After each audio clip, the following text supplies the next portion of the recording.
guest today. We want to say welcome to the Dennis Year Effect podcast, where business leaders, entrepreneurs, and visionary share the blueprint and they break through. I'm your host, James Dennis Year, and every week we dive in with different business owners to have the conversation about business. And really, this is your front row to the playbook. So let's get into it. Okay, let's go. We do this is because we truly want to bring you value. So whether you're looking to start a business or you're already in business, or maybe you're looking for some resources, whatever, maybe you're going through some challenges when you watch these podcasts, some of the questions we're going to go over, you may say, I was looking for an answer like this. We just want to bring you value all around. We bring real estate investors, people from the credit. We bring people from mortgages. Like, it doesn't matter. Entrepreneurship is what we stand for. So we just want to say welcome to our show today. How are you? I'm doing just fine. Thank you. Awesome. Well, tell the audience a little bit about you, your name, where you're from, just so the audience can know who you are. Oh, most definitely. So my name is Tim Sanders. I am the founder and CEO of a company called Credit Repair Florida. I'm a certified credit counselor. I'm a certified financial wellness coach. I help individuals with credit challenges overcome those credit challenges to reach their financial goals. My journey started with my own credit and financial problems. And out of necessity, I found myself in a really tough situation, and I had to get myself back out and build back up. And so I had to fix my credit. As I was doing that and learning, doing a lot of research, I was able to actually fix my credit. And then I started helping other people with their situations, friends and family, coworkers, overcome their credit challenges, fix their things. And then so I decided that that was my passion. I liked the way that I felt after I was able to help people, and it's a good feeling. Indeed. And I turned that passion into a business. And now I have a company. I help people all across the country. Actually, I got clients from all the way from Miami to Hawaii. So I've been in business for like 10 years now, and I'm from Florida. I'm born and raised in Florida area. I grew up down in a little town called Gifford, Florida, which is just outside of Vero Beach, Florida. Okay, most people know Vero Beach, Florida. Yes. So sort of like a little community within Vero Beach, and so I've been living up here in the Central Florida area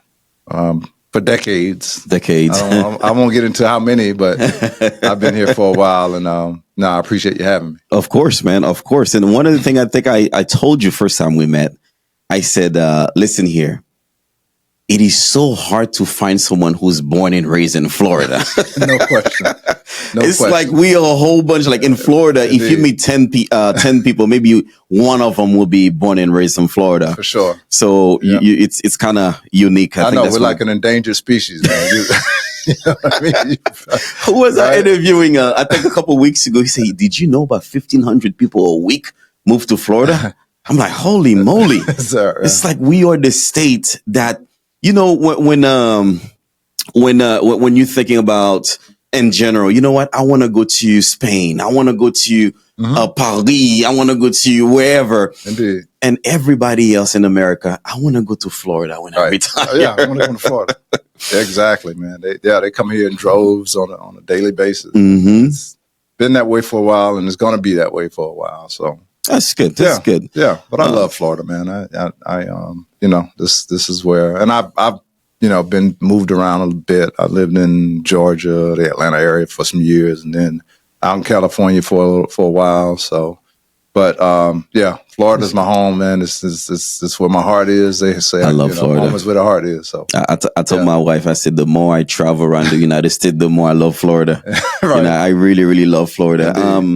One thing about credits, and I'll start jumping into the question real soon. I remember when I first got into real estate, as you may or may know, I have a real estate license. I just don't really use it. I have a sector of the company where I refer people to. Okay. But I remember working with this guy, and he was frustrated. Why is he frustrated? Because he had over $100,000, right, on saving to buy a house. Okay. But his credit was bad. Interesting. And he's like, well, I don't know why they wouldn't approve me. I have the money. I can put it down. Like, no, it's not that way, my friend. Right. So in America, credit is more valuable than cash in a lot of cases. 100%. Yeah. So tell us a little bit. What are some of the misconception you hear about credit? I mean, you've been doing this for about 10 years now. Okay. Some of the misconception you hear about credit, and how do you address them when you hear some of these misconceptions? Well, I mean, one of the things you just mentioned about the guy had $100,000 cash, but still couldn't, get what he needed to get. And I tell people all the time, I mean, I would rather have an 850 credit score than, $200,000 cash in the bank any day, right? Because credit can be leveraged to get the things that you need and to get the necessities and the things that you want, right? It's true. And the thing about it is that, I mean, probably just about every day you are affected in some way by your credit. Whether it be just like that gentleman, the things that you can get qualified to get financed or purchased, from getting a cell phone to getting an apartment, security clearances for government security clearances, interest rates that you pay, you just affected so much by credit. And, a lot of people, I guess one misconception is how much that people are really being affected by it. Okay. And they think that, well, just because I don't face it, I don't see it in my face every day, I'm not being affected. But yeah, you are. You're paying higher interest rates, you're losing a lot of money. And you just, you're not able to drive what you want to drive, live where you want to live, that type of stuff. So okay. Yeah, it's ubiquitous. Which right? makes sense, yes. Exactly. Which makes perfect sense. And if you may elaborate, right? So what exactly would you say the industry of repairing your credit? Okay. Like what would you say is that differing from general financial counseling and so on? So if, for example, some people have no credit, right? Some people have bad credit, right? Mm-hmm. So when it comes to that, if I have no credit versus bad credit, how would you approach a client that's just say, let's start with like no credit at first, right? Is that are these your typical client as well, or it's more of people who've been through the hurdle, they hurt their credit and they want to actually rebuild? Yeah, so most of my clientele are people who have damaged their credit. Okay, right. And I'll just talk about the people with no credit first, because that's a easier, quicker, less complicated question, right? So no credit is better than having bad credit, because the thing about not having credit is very, you can fix that problem fairly quickly. And that's just a matter of adding some things to your credit profile. And once you do that, then your credit will increase pretty quickly. So if for instance, if I don't have anything on my credit report and I have a low credit score, but it's because of the lack of the accounts or we call it a thin credit profile, I can simply add, like a credit card or a loan or something like that. And then my credit score may jump from a 500 to a 700. Just by adding that. You know what I mean? Just, and, within a matter of months, sometimes maybe even sooner, because you can actually, you can get on someone else's account if they have a good track record on an account. If I don't have any credit, I can get added onto somebody's account as an authorized user, and bam, overnight, my credit score can go up. Yeah, can go up. But when you add that as an authorized user, right? This is just so the person can use that other individual profile, correct, to leverage it pretty much. Correct. But that doesn't mean this person being on the profile, does that mean it can affect that primary individual as well, or not really? No, you can't affect the primary individual unless, because if you as an authorized user you get that account added to your profile, but then the primary user doesn't get anything from that authorized user, on their profile. Okay. Now, if the authorized user gets access to the credit card or what he's added to, and they abuse it, then it could affect. Then it could affect okay. Right, exactly. But usually, in some cases, people are just adding them as authorized users to help build up their credit score, and maybe not necessarily giving them, the actual physical card to go and then use it or abuse that. So it's mainly used as a strategy to help. To help you. Yeah. As we were talking about that, I was watching this video. This gentleman, he sits with people on TikTok, and they just talk about finances and financial habits, and they also talk about credit. Now, this young lady, her parents, like, she know nothing about credit. Her parent give her a credit card, I think like maybe $5,000 limit or $8,000, whatever, right? Okay. So she's just swiping the card, and when she goes out, she say, "Oh, don't worry, I got it." Swipe and swipe. So she maxed out the card, right? And then she called her mom, say, "Mom, I'm so happy, I got good news. Yes, I used the credit card, and it's maxed. It's to the," and she's excited. Right. Mom is having a heart attack. Mom right. Meanwhile. Right. So give us some insight, right? Let's just say for that mother now, right? Okay, now you then educate your daughter about credit card. That happened to you, perhaps maybe as an author. I don't know. But now, what is the process like of someone who needs that type of credit repair? What should they expect when they meet you, when they, hire you for consulting? Yeah. Okay. So, the first thing I do is the education piece, right? Because when you think about it, you can't get a degree in credit. They don't really, they started just recently teaching sort of like financial literacy in school, but they don't really specifically teach on the breakdown of credit and how it works and sort of like the intricacies of it.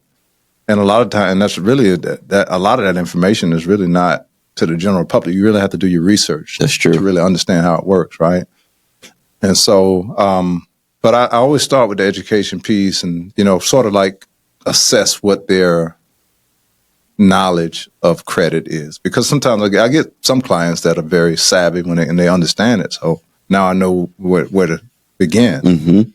But if they don't know anything about credit, then, of course, I have to explain what goes into the credit report, how it's affected by the different, types of accounts and, the things to look out for, and really establish what their expectations are as well. So if somebody's coming to me to purchase a house, it may be a different conversation than somebody that's coming to, let's say, buy a car or, someone that's trying to get a loan, like a personal loan or a business loan or something like that. So, we start with the educational side of it. We take a deep dive into their credit report, determine what it is that's affecting them, tell them the things that, put a plan together for them, basically put the plan together. And then from there, we, implement the plan. And I do most of the heavy lifting, right? So when I'm working on someone's credit, I put the plan together. I draft the letters to send to the creditors, credit bureaus, third-party debt collectors. I'll file the complaints on their behalf to the regulatory agencies. And I also have a team of a law firm, consumer law attorneys that I work with. So if I identify something that's like a potential violation, then I have, we can start the litigation process with the team of attorneys that I work with as well. So it's a very aggressive process. This is very good. So when someone comes to you, it's really based on what their situations are. Are they really looking to buy a house, or is it a car, or what are you looking to do? So based on that, that's where you work from. Exactly. Okay. So explain to us. We know many things can impact someone's credit. So kind of go over how late payment, collection, and inquiries can actually impact someone's credit score. Elaborate a little bit on that part as well, so the viewers can know. First of all, let me address inquiries because that's always that's a hot topic, which is much to do about nothing, right? Inquiries, they have such a minor impact comparative to other things on the credit report that I don't spend a lot of time on the inquiries. On the inquiry side of it. So inquiries occur when you apply for something or somebody pulls your credit, and then there's two types of inquiries. There's the hard inquiries, which is usually when you're applying for something. And then there's soft inquiries when companies just basically take the liberty to look at your credit profile to market to you. Gotcha. For the most part. And both of them show up on a credit report, but it's only the hard inquiries that can impact the credit score. So, and usually, after maybe about 6 months, they sort of like lose their steam on their credit score. Okay. You know what I mean? And it's relative. I mean, if someone with a thin credit profile, an inquiry can have a significant impact to a credit score. But someone who has a well-rounded credit profile with, different accounts and things on their inquiry is not going to have that big of an impact to a credit scores. Now, when we get into other derogatory things like late payments, and that's usually where the delinquencies start with late payments, right? Because late payments then become collections. So late payments have a very big impact on their credit score. Just a 30-day late payment can drop a credit score in excess of 100 points. Really? Just by missing one payment. Holy moly. On a credit card. Absolutely. Big impact to a credit score. So interesting. Yeah. So I always tell people that when I'm working with them, I'm like, you can't have late payments. Whatever you got to do, if you have to get in front of it, whatever the case may be, late payments are they're killers. They're killers, and there's no way you can remove that. Or they can be. Okay. Yeah, they can be removed, but you have to make a strong case in order to get payments removed.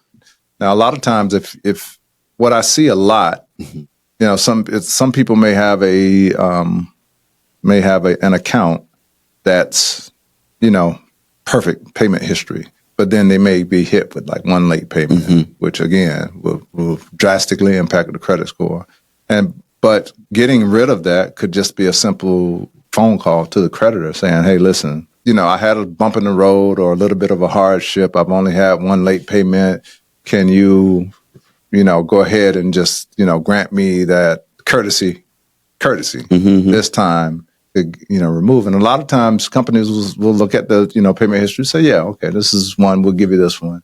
Okay. We'll take it off your So they're a little bit reasonable when it comes to that. As long because if you go let's just say 3 years making payments on time and out of nowhere, speed bump happened. Exactly. And Exactly. So instead of calling a professional like me or whatever the case may be, just simply reach out to the credit card company and, hey, I got a track record and on time with you guys and a little bump in the road. Can you give me this grace? And a lot of times they'll do it.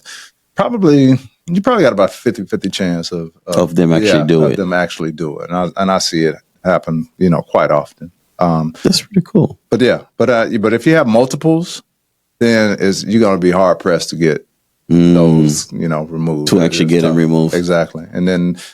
But they can, and what I do, but I would have to make a strong case. So if I got someone that comes to me and they have late payments, then I ask a lot of questions. Hey, what happened? What circumstances? Do you have any documentation showing that, you experienced whatever hardship? Was it a situation where the credit card company, was they complicit in any way? If so, let's, can we substantiate that? All right, let's get this together and then we can make a case to, and a lot of times that way we can get it completed.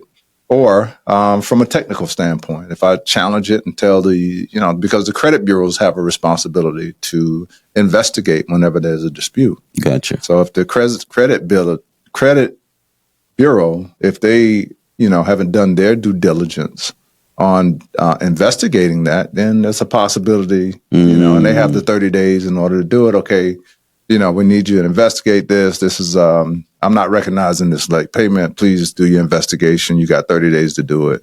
Okay, 30 days are up. I asked you this. Here's my proof. Okay, now you're in violation. I need you to take this off my credit report. So Gotcha. there's a lot of, when it comes to credit and repairing your credit, there's a lot of people. What people have to understand is what the laws and the regulations are that protect them from the way stuff is being reported on their credit Gotcha. report and their consumer rights.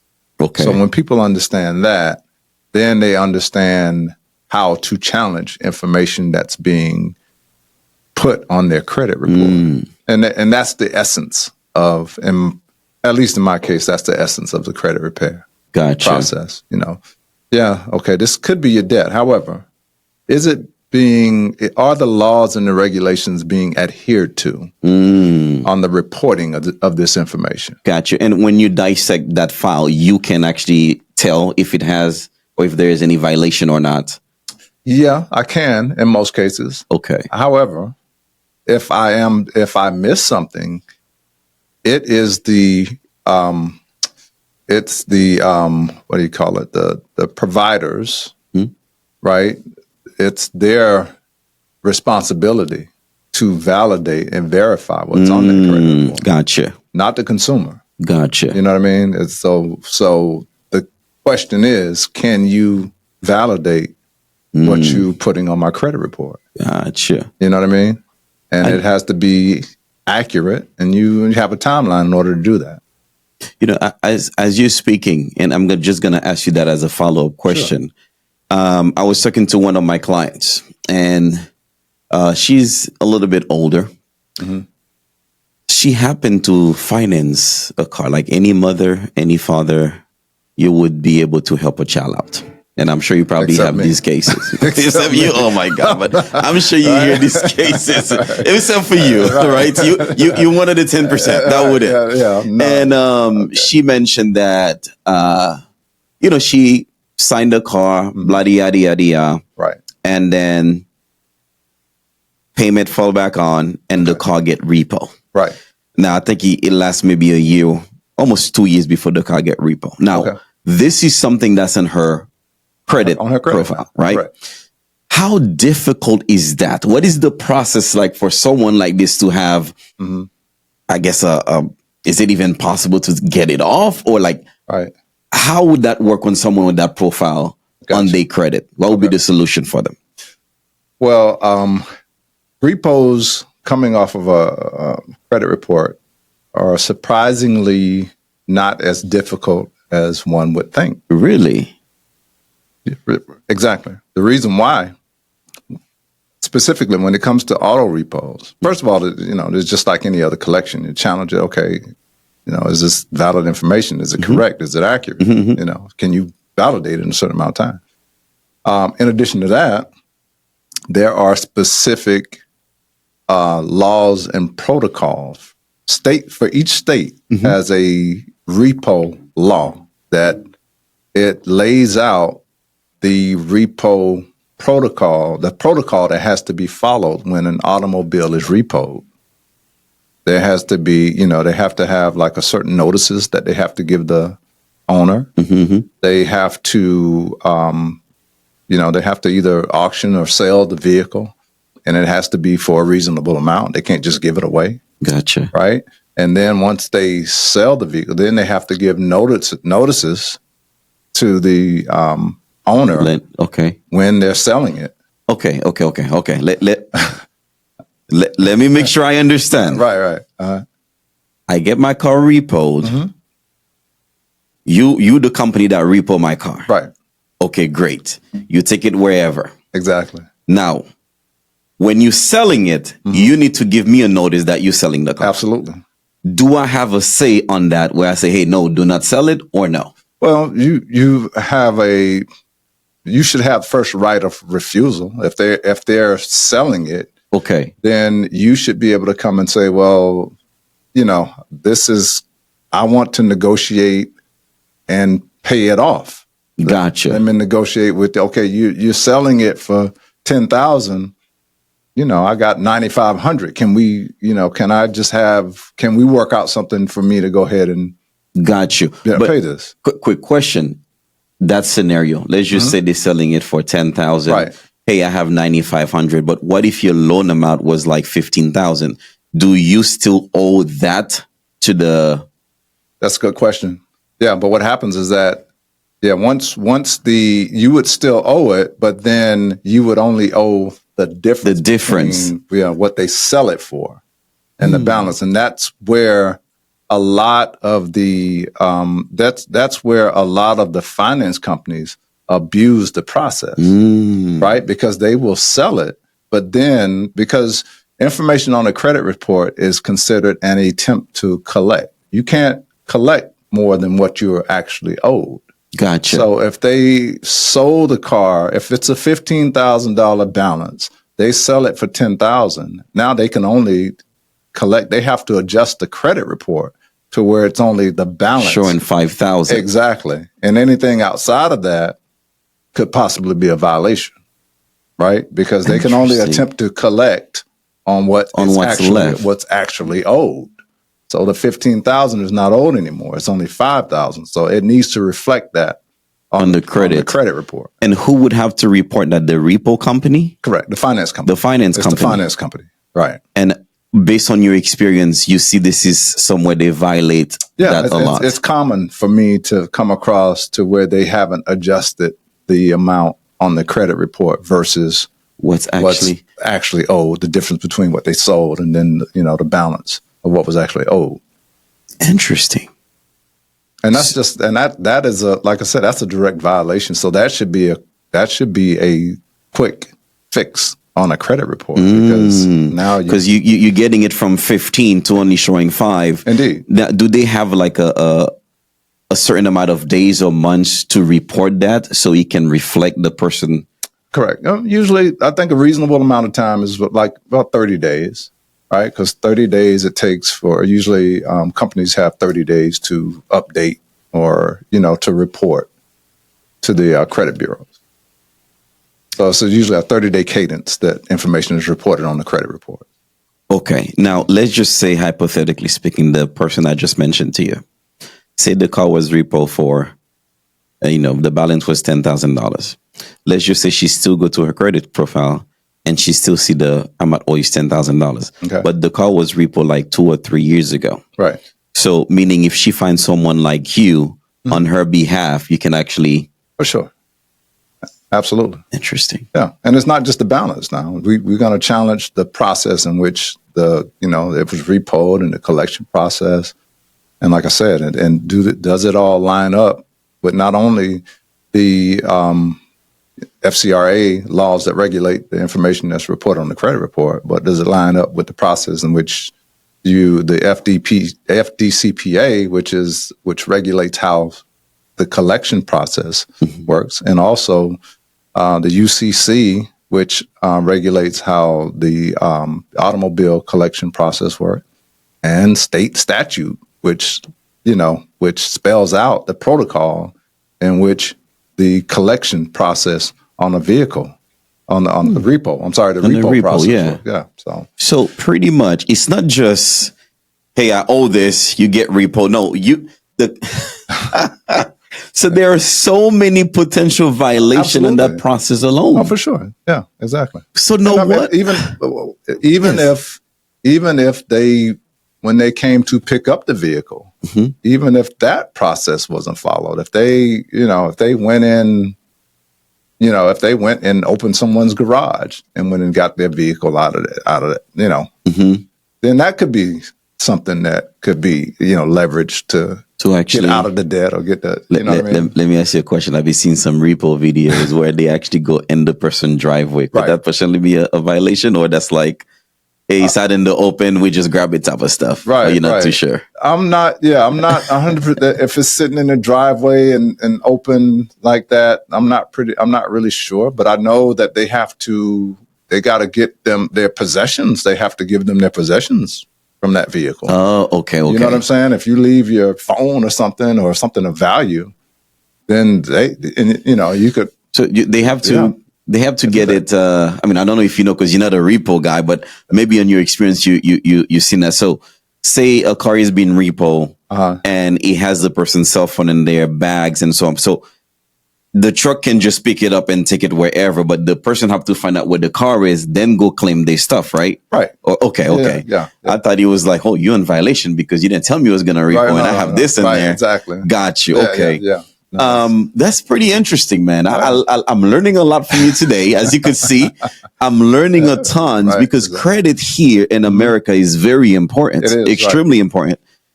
I think the important thing people got to understand is that you separate your financial obligations with how it's being reported on your credit report. There's two totally different things. Elaborate a little bit. So just because, I may have a relationship with the credit card company. Yeah, I have an account with you. I have, I borrow money, whatever the case may be. Mm-hmm. But how it's reported to the credit bureaus on my credit report, that's a whole separate animal. You know what I'm saying? So, yeah, okay. And then I may have missed a payment, and you have the right to report it on the credit report. Mm-hmm. However, even though this is my obligation, I could have made a mistake. But you can't just recklessly add stuff on my credit report. That information on the credit report, it's gotta be reported accurately, correctly. And when I challenge it, you have to be able to verify and validate that information within a certain amount of time. Within a certain amount of time. So and that's the kind of that's the thing that people have to kind of separate this stuff, their mind from. It's my debt, and I made an error, or whatever the case may be, but when it comes to how this information is being reported, that's a whole different set of laws and regulations. Interesting.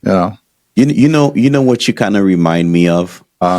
When it comes to the laws we operate, regularly, right? Exactly. I purchased the Black Law Dictionary. Okay. And I was reading some of the terms. Yeah. How what we think is actually true out here. Correct. And the court system is totally different. It's a whole different language. It's a whole different language. Right, exactly.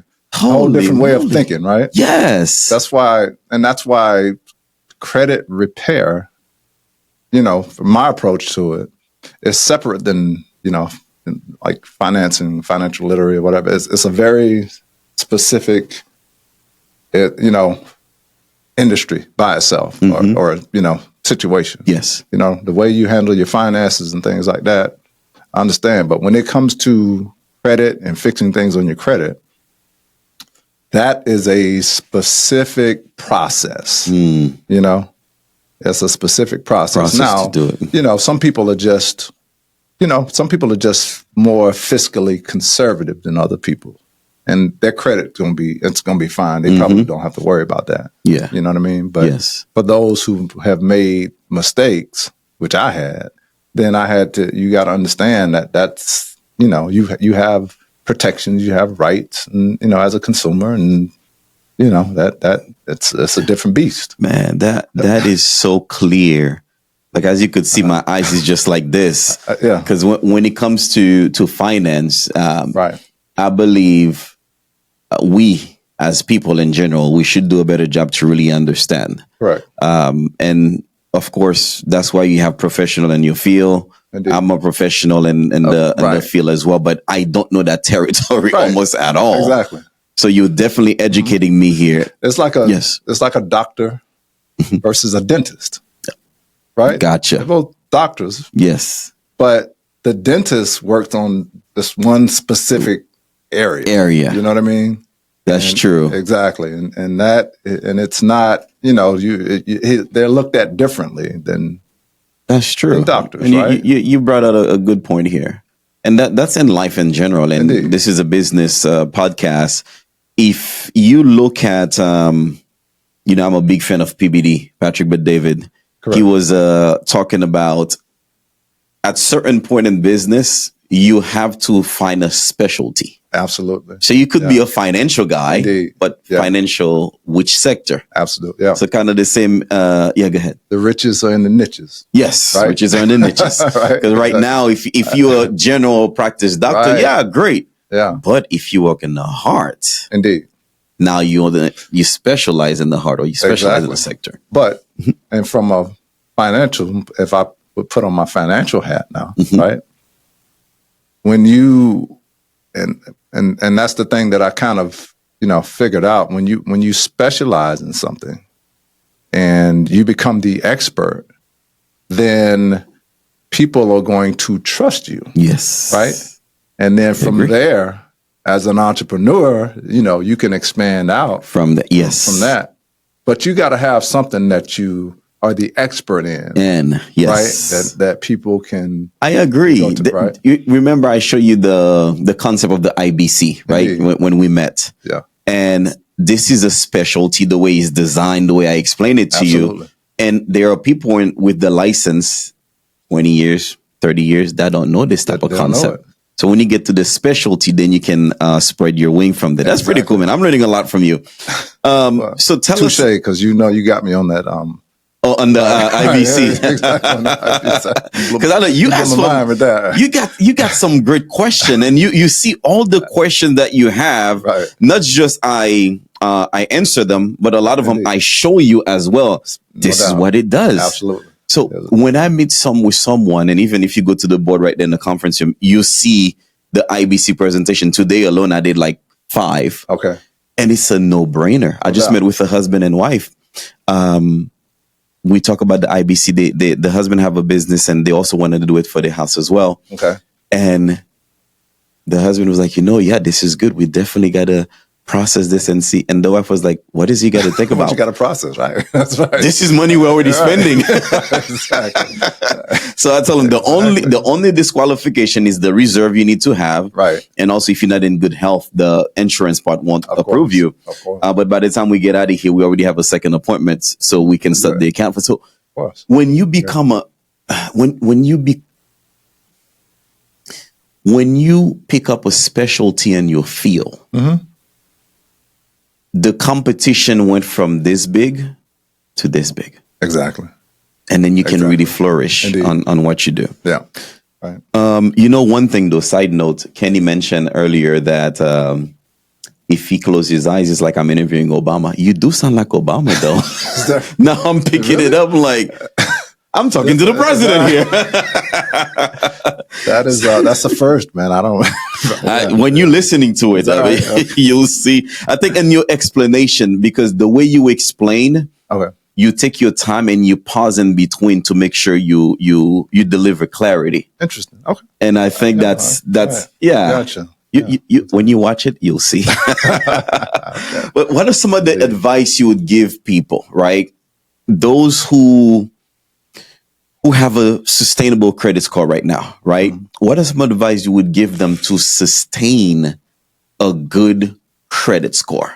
What would that look like? Well, I'm glad you mentioned that. That's a great question. As a matter of fact, it goes back to when you said what are some of the misconceptions. To grow your credit, to maximize on your credit, it's really revolving accounts of what grows your credit score, right? So nothing really grows your credit score faster than revolving accounts. When I say revolving accounts, we're talking about credit cards, retail store cards, lines of credit, accounts that when you pay them down, then your limits recover. Gotcha. Right? Yes. Exactly. So that grows your credit score faster than anything. And then ideally, you want to keep the balances below 10% of the limit. Gotcha. If I got a $10,000 limit credit card, I want to keep the balance under $100. Gotcha. If I do that, sustain that over amount of time, 3, 4, 5, 6, 12 months, that's going to grow my credit score exponentially faster. Now your credit is in a perpetual state of growth by having those balances 10%. under 10. Now, but the myth was, and this was probably intentionally put out by the banks or the credit bureaus or whatever. Everybody used to say 30%. Yeah, that's the number I know. 30%. I was gonna ask you, like, what do you mean 10%? It's not 30%. I mean 30%. 30% is the threshold, and I don't know how accurate this really is, but that it's more the threshold to where you go above that, you will start hurting your credit. You know what I mean? Gotcha. But I mean, who's going to keep their credit score right at 30%? 30%. But if you're below 10%, Okay. that's the threshold in which your credit score grows exponentially. More. Let me ask you a question then. Let's just say, I mean, you tell me your opinion, or if it's advised, it's totally okay, right? Okay. Okay. So say you have a credit card, $10,000. Okay. Right. So that limit, not limit, but the wise decision is to use 1,000 or below. That's the 10%, right? Right. Okay. Now, is it wise that person can now continue, as long as they have a fair credit score, they can approve for credit cards?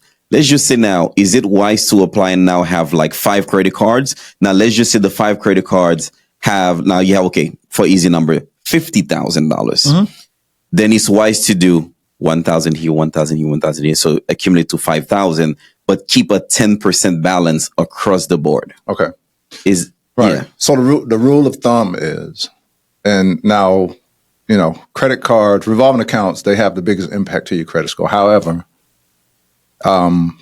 typically when the people who have the highest credit scores are the people who have a diverse mix of credit accounts. Okay. So it's not just Credit cards.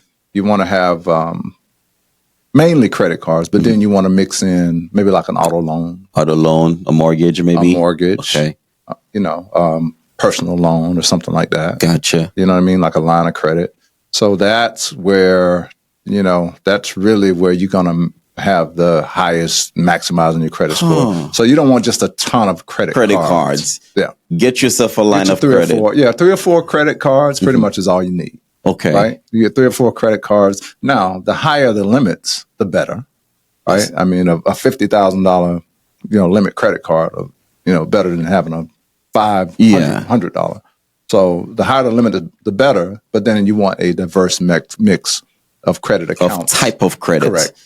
Gotcha. Exactly. What they're measuring, what they're looking at is basically how disciplined of a consumer you are. And when you have the diverse mix of credit accounts with low balances, then that says that this person is able to manage the credit cards, keep the balances low, and also have a diversified mix of credit accounts. Gotcha. And credit reports. It's making sense. And I think I mentioned to you last we met, one of the service we provide here is a real estate investment funds. And what some of the banks, I was talking to this guy, his name is John. Okay. He said, well, James, and he told me that years ago, what we're looking for is a relationship with the borrower. Exactly.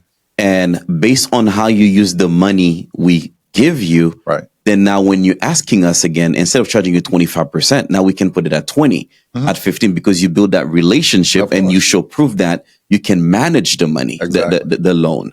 So it kind of take me back there when you say that. That's pretty interesting stuff. The bank's really looking to build relationship with people. Indeed. And once you can show them how, like you show them, hey, listen, I got a personal credit here. Exactly. I have 4 credit cards. I have my mortgage. Yep. And all of them are up to par. Right. That's my language of talking to you, of saying that I can get that $100,000 limit. Exactly. Because I can manage. Yeah.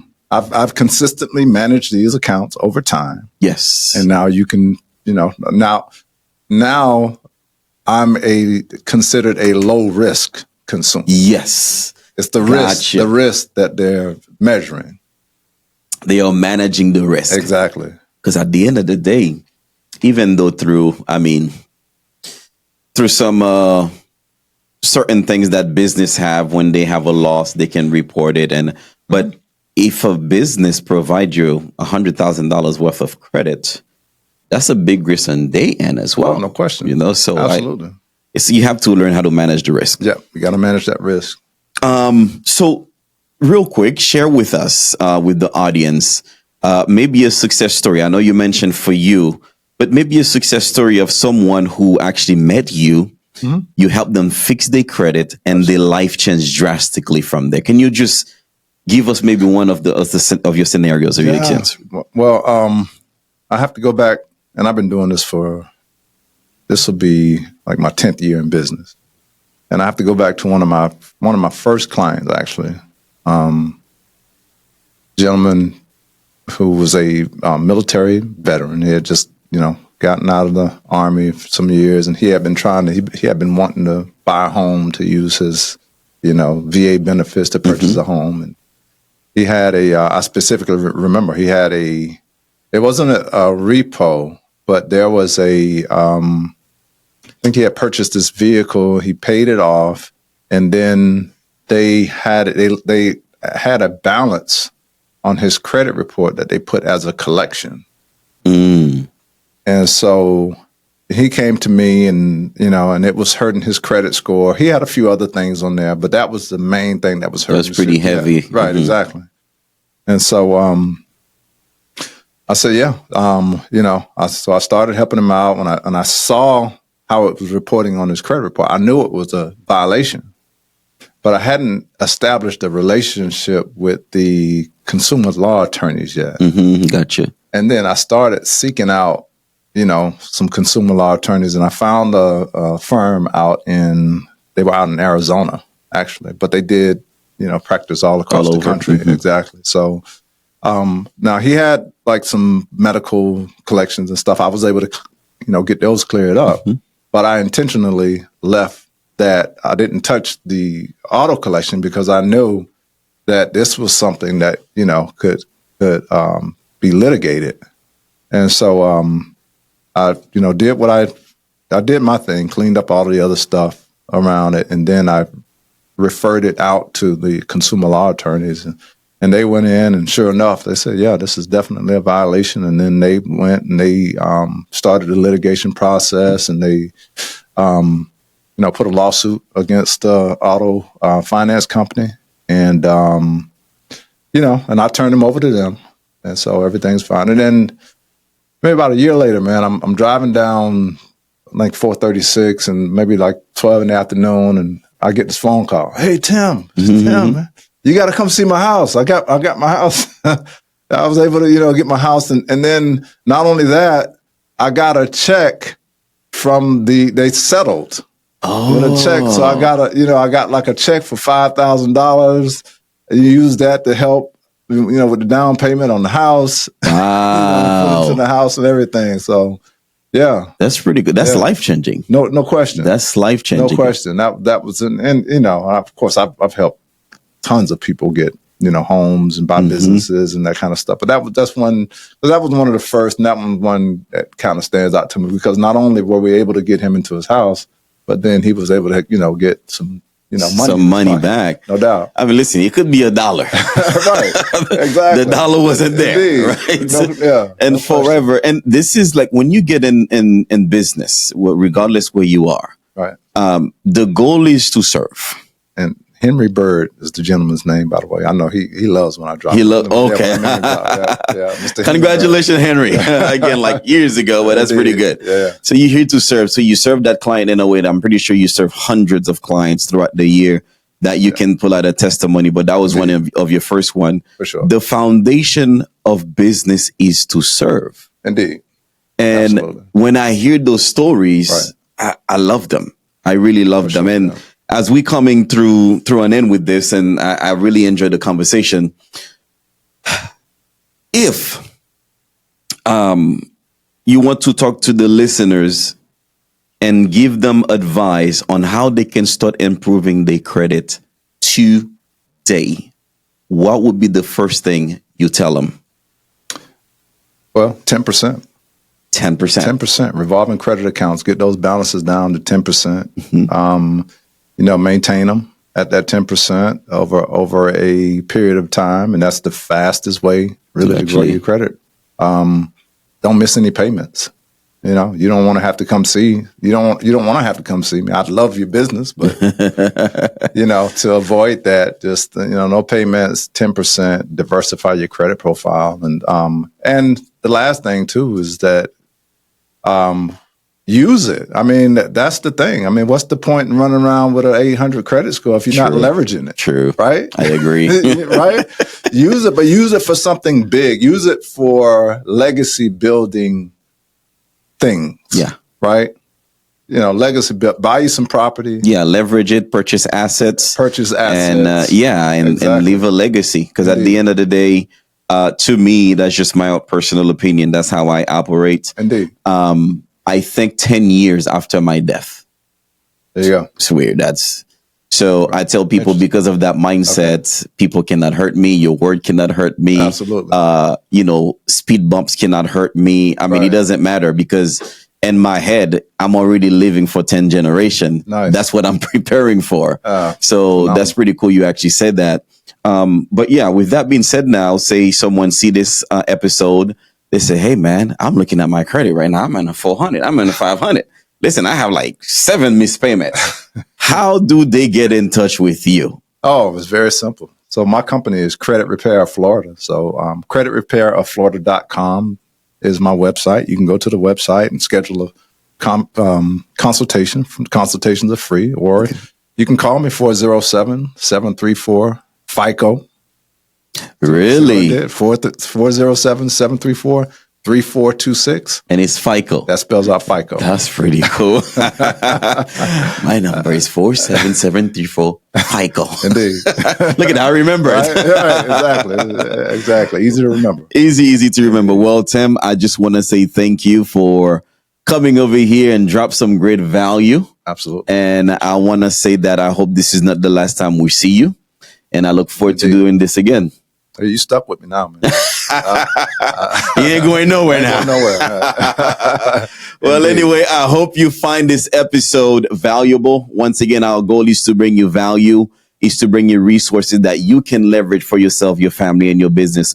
With that being said, may God bless you, may God bless your family, and may God bless this beautiful country we call America. Bye-bye, everybody.